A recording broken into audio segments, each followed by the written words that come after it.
अध्याय 1 भाषा तथा व्याकरण लैंग्वेज एंड ग्रामर।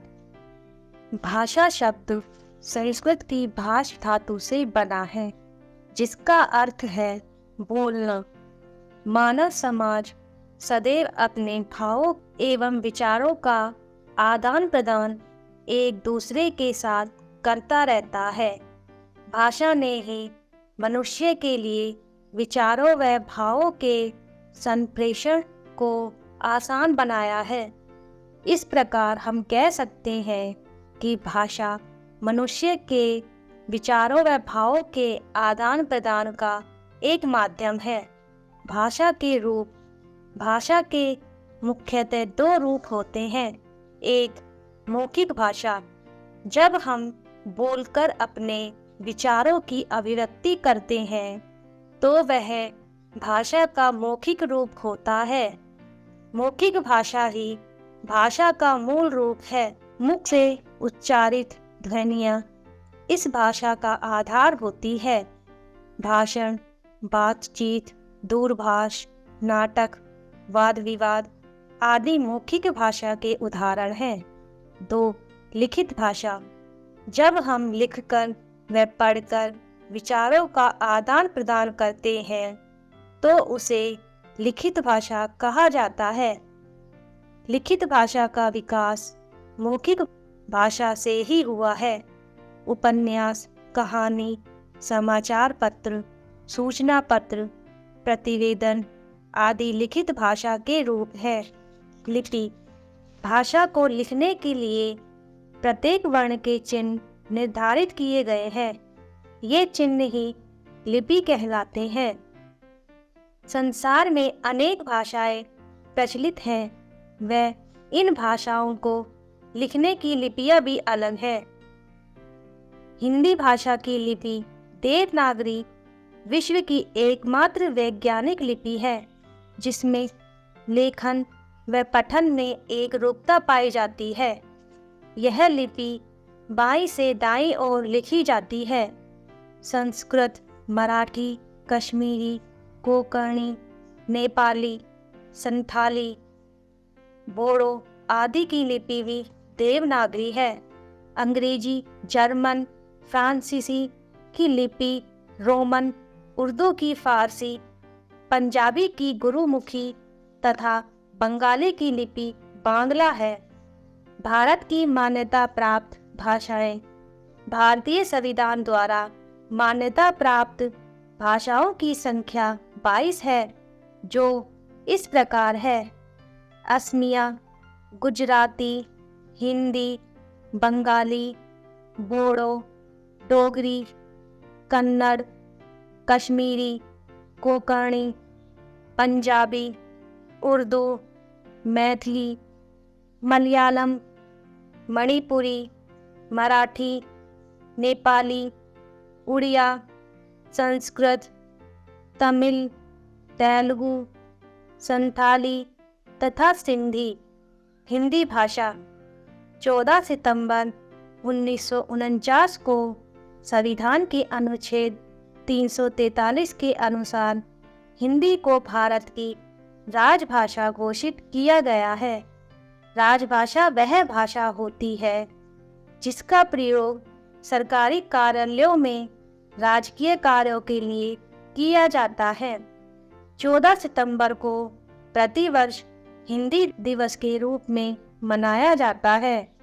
हिंदी केंद्र की राजभाषा होने के साथ साथ बिहार, राजस्थान, उत्तर प्रदेश, मध्य प्रदेश, हरियाणा, हिमाचल प्रदेश आदि राज्यों की भी राजभाषा है। भारत में हिंदी भाषा का प्रयोग लगभग 70% लोगों द्वारा किया जाता है। देश के अधिकांश निवासियों द्वारा प्रयोग किए जाने के कारण हिंदी को भारत की राष्ट्रभाषा भी कहा जाता है। परस्पर संबंध स्थापित करने के लिए भी देश के लोग हिंदी का प्रयोग करते हैं। इस कारण इसे भारत की संपर्क भाषा भी माना जाता है। विश्व की संपर्क भाषा अंग्रेजी है। भारत के अतिरिक्त Mauritius, Suriname, Fiji, Trinidad Tobago, Nepal, America, दक्षिणी Africa, Yemen, Uganda, New Zealand, Germany आदि में भी बहुत अधिक लोगों द्वारा हिंदी भाषा का प्रयोग किया जाता है। हिंदी भाषा का क्षेत्र अत्यंत व्यापक है, इसलिए भाषा में एक रूपता लाने के लिए विद्वानों ने इसका मानकीकरण किया है। हिंदी का यह परिष्कृत रूप मानक भाषा कहलाता है। बोली व उपभाषा। भाषा का क्षेत्रीय अल्पविकसित व अमानक रूप बोली का कहलाता है। अवधी, मेवाती, भोजपुरी, गढ़वाली, हरियाणवी आदि हिंदी भाषा की प्रमुख बोलियां हैं। जब बोली का प्रयोग साहित्य रचना के लिए होने लगता है तो वह बोली से उपभाषा का रूप ले लेती है। बोली विस्तृत होकर उपभाषा व उपभाषा विस्तृत होकर भाषा का रूप ले लेती है। हिंदी की उपभाषाओं को 5 वर्गों में बांटा गया है। पश्चिमी हिंदी, पूर्वी हिंदी, राजस्थानी हिंदी, बिहारी हिंदी तथा पहाड़ी हिंदी। व्याकरण। व्याकरण का शाब्दिक अर्थ है विश्लेषण करना। वह शास्त्र जो भाषा के शुद्ध मानक रूप का ज्ञान करवाने के लिए भाषा का विश्लेषण करता है, वह उसके प्रयोग के नियम निर्धारित करता है, व्याकरण कहलाता है। इसी के द्वारा हम भाषा को शुद्ध रूप से बोलना, पढ़ना व लिखना सीखते हैं। व्याकरण के अंग। व्याकरण के 3 अंग होते हैं। एक, वर्ण विचार। वर्ण विचार के अंतर्गत वर्णों के आकार, उच्चारण, उत्पत्ति व संयोग तथा संधि के नियमों का अध्ययन किया जाता है। 2, शब्द विचार। शब्द विचार में शब्द के रूप, भेद, वर्गीकरण तथा व्युत्पत्ति पर विचार किया जाता है। 3, वाक्य विचार। वाक्य विचार में वाक्य रचना, वाक्य भेद, वाक्य के अंगों, वाक्य विश्लेषण आदि पर विचार किया जाता है। आओ महत्वपूर्ण बिंदुओं को दोहराएं। भाषा मनुष्य के विचारों व भावों के आदान प्रदान का एक माध्यम है। भाषा के 2 मुख्य रूप हैं, मौखिक व लिखित। भाषा को लिखने के लिए निश्चित किए गए चिन्ह लिपि कहलाते हैं। हिंदी की लिपि देवनागरी है। भारतीय संविधान द्वारा मान्यता प्राप्त भाषाएं 22 हैं।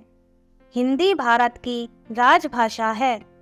विद्वानों द्वारा स्वीकृत व परिष्कृत भाषा रूप मानक भाषा कहलाता है। भाषा का क्षेत्रीय अल्पविकसित व अमानक रूप बोली कहलाता है। व्याकरण भाषा के शुद्ध रूप का ज्ञान करवाता है। व्याकरण के 3 प्रमुख भाग हैं, वर्ण विचार, शब्द विचार व वाक्य विचार।